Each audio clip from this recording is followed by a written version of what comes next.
যে মাছ টাছ করে কিনে আনি গিন্নি কইলো তো যাই একবার এই কি কয় কি বলছা হাডুডু হাডুডু খেলার কথা কইছ ও আচ্ছা বুঝতে পেরেছি হাডুডু কথা কি বলবো ছোটবেলায় হাডুডু খেলার লেগে শিখ কেটেছিলাম তো আরে একবার ধপাস করে পড়ে গিয়ে হাডুডু মালাইসা কি সরে যায় তারপর থেকে আর হাডুডু খেলিনি বুঝতে পারলে তো তো তুমি হাডুডু খেলো নাকি কি কয় বাবা আইনো ও আইনুদ্দিন চাচার কথা কইছো আচ্ছা বুঝতে পেরেছি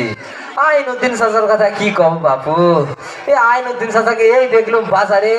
আবার দেখলুম ঘরে এই কি আইনুদ্দিন চাচার কথা বলে লাভ নেই তো তুমি কবে আমাদের দেশে আসলে what is your mother name mother এই কি কয় কিছু তো বুঝি না না না বললেও চলবে না ভাববে মূর্খ তো কই দি ও মান্দাতলার মাঠে কলার কথা কইছো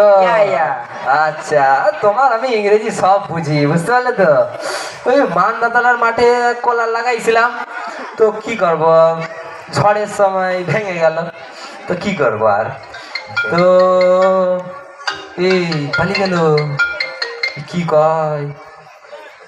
এই লোকটা যা যা কইলো আমি একটাও বুঝতে পারলাম না এতে কোনো সন্দেহ নাই তো আমারও বিশ্বাস আমিও যা যা করেছি ও কিছু বোঝে নাই তো আমি এখন বাজারের দিকে যাই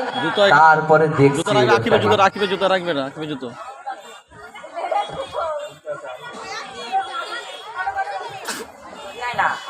এ বাজারের দিকে যাই বাপরে এ পুটির মা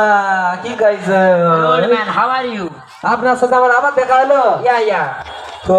ভালো আছেন yes I am fine I am coming coming সাসার কথা কইছে কামিং সাসার কথা কইছে ও কামিং সাসার কথা কি কব বাপু কামিং সাসা যখন বেঁচে ছিল তার সাথে অনেক ব্যবসা বাণিজ্য করেছি তো কামিং সাসার কথা বলে লাভ নেই আর তো আমার দুধ বলিয়া সুমলিয়া মাছের কথা কইছ আচ্ছা আমি বুঝতে পেরে গেছি তো মাছের কথা এই যে হদু পুকুর আছে এখানে কাতলা মাছ চাষ করেছি